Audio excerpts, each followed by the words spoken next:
Hey guys, what is up? It is me, Pagey, here once again with another video, and as we know, we have a plethora of projects in development, production, and now post-production for this new DC universe under James Gunn. Of course, Creature Commandos has come and gone. Well, Season 1 has come and gone, and Season 2 has been greenlit for that show, with Superman, formerly Superman Legacy, and Peacemaker Season 2 coming our way later this year in July, and I think Peacemaker is rumored for August, so pretty close together. But one project in just Mantle that has no public development, whether that is a solo project or just appearing in a project, is that of The Flash. There is, of course, the rumoured project centering around the Rogues Gallery of The Flash. No particular characters as a whole, like Captain Cold, but just the Rogues in general.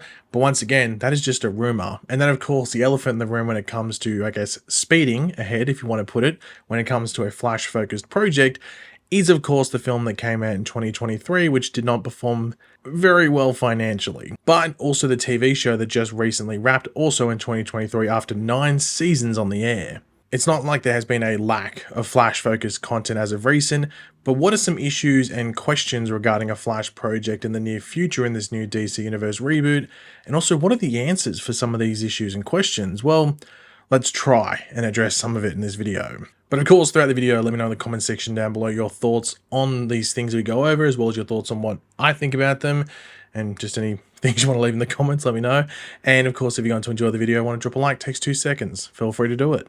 So I think The Flash as a property going forward comes down to 2 issues. One is more of a creative decision, which does divide people as of now, but I think personally there is a clear option of what road to go down, and quote unquote experts in the area, if you want to put it, would agree as well. But we will leave that creative issue for later in the video. Firstly, I think we should address the big issue, and this is The Flash's popularity as a product. Yes, The Flash had the TV series on the CW that ran for 9 seasons. It of course would not have done so if it wasn't popular among fans and portions of the general public. But it is a different ballpark when you stretch it out to a larger general public and the movie-going public.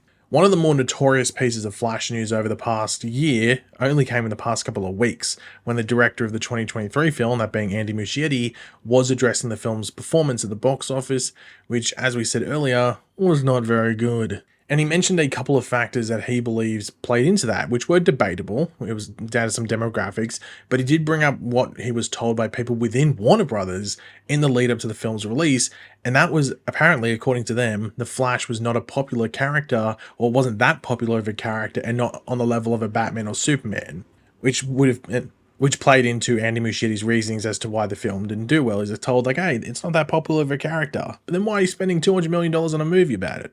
And I mean, obviously, when it comes to like comparing it to Batman and Superman, like they had 2 of the top 3 superheroes of all time, along with Marvel's Spider-Man. But as I've said previously, I believe the Flash is the 4th biggest hero in the DC universe after Batman, Superman, and Wonder Woman.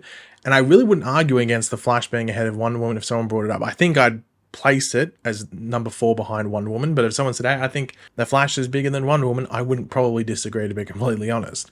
But then again, at least Wonder Woman's first movie didn't bomb at the box office, so she has that going for her. But I think that is majorly concerning, that even within Warner Brothers itself, they don't think the Flash is that popular of a character to the point where the film wouldn't perform. But is that really what they think? And I actually don't think so, because from what we could take from Andy Muschietti, it sounded like he was told this like internal information well after the film was done with its production, and probably in the lead up to the film actually coming out in theaters, maybe in the last 2 or 3 months before the film came out. As box office analysts brought up after The Flash came out and didn't perform, that they themselves and Warner Brothers were very, if not extremely confident in The Flash performing very well in theaters about 6 months out from The Flash coming out. They were confident enough to spend a lot of money when it came to like Super Bowl commercials and booking other various promotional events at that point, about 6 to 8 months out from the movie coming out. But as it got into 2023 and closer to that release date in the middle of 2023, that confidence began to fade and the predictions for its box office got smaller and smaller and smaller.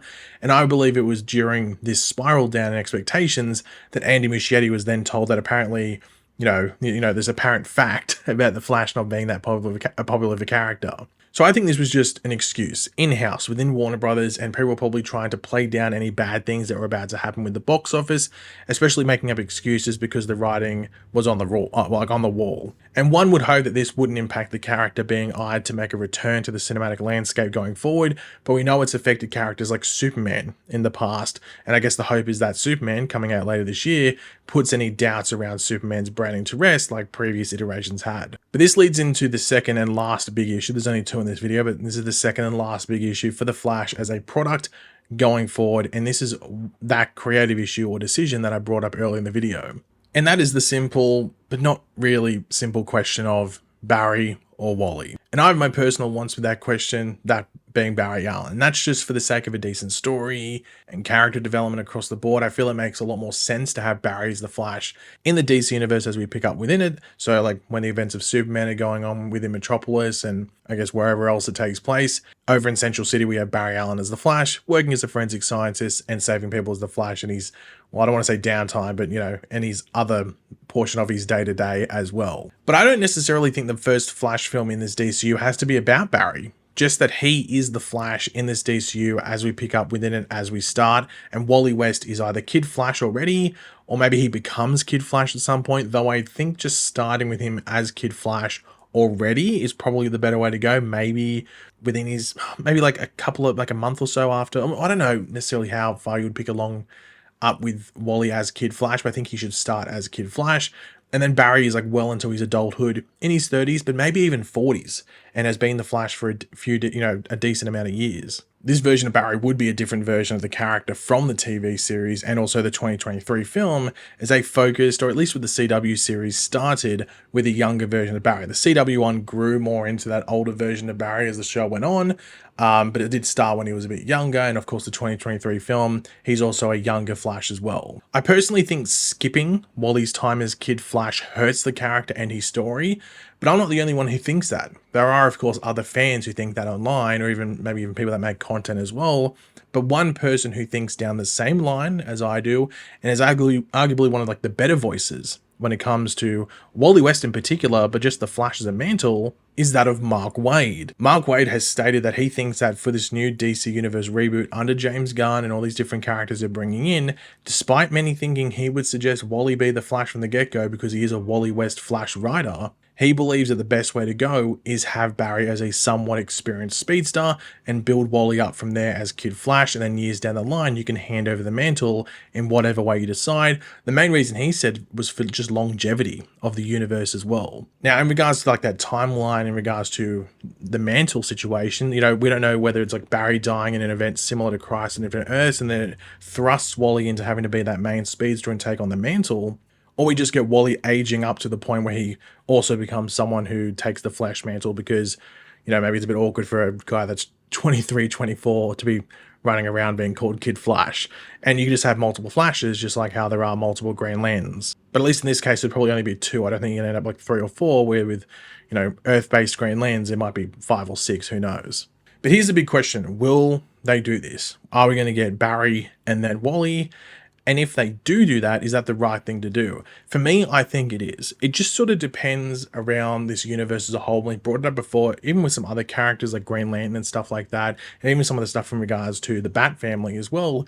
Is James Gunn speed running, not a pun because of the Flash, but just like, accelerating through the DC universe timeline? And if so, is that a concern? I think it depends on the particular character and whether it affects it. I think, as I said before, I think skipping Wally's time as Kid Flash hurts the character and his story, and it does feel that Mark Waid agrees with that as well. But I must say, I think if Gunn just wants to do a greatest hits, if you want to put it, like that's the best way to describe it, where it's just like pick the best individual ways to create a nice, DC universe over only like an 8 to 10 year period, because he said that his sort of thing is based over an 8 to 10 year period, then maybe Wally is the right way to go. But I think if you want to try and tell the best story and the best connected universe and the best timeline, if you want to put it all timeline of events or series of events, I think starting with Barry and then leading into Wally is the best way to go. And as I said, Barry doesn't have to be the main character in that Flash movie whenever it happens. It could be 8 years from now, and at that point, it could be the right time for Wally to step up, and it could, at that time in Wally's storyline, that's his first, like, you're literally in the, you know, that Flash movie is like Wally's first days as the holder of the Flash mantle. Maybe something's happened to Barry, maybe he's died, maybe he's lost his powers, whatever it might be. And then that creates a really emotional movie, as well as a good entry point into just a Flash focused project or product within this DCU. So it'll be interesting to see what they do. But from what we've heard, Gunn really has no immediate plans for this sort of, you know, mantle of the Flash in regards to at least having like a Flash movie, a Flash show, or a Flash centered something. But of course, as we brought up before, we're only like a year and a half removed from the 2023 film, and they probably want to give a bit more breathing room before they start sort of developing anything else around the character. But yeah, guys, thanks for watching. Hopefully you enjoyed the video. If you did, it'd be awesome if you could drop a like on it, show support. Let me know in the comment section down below your various opinions and everything we went over in this video. Always curious to read what you guys are thinking. And of course, if you are new to the channel, make sure to subscribe, and I will catch you guys later. Goodbye.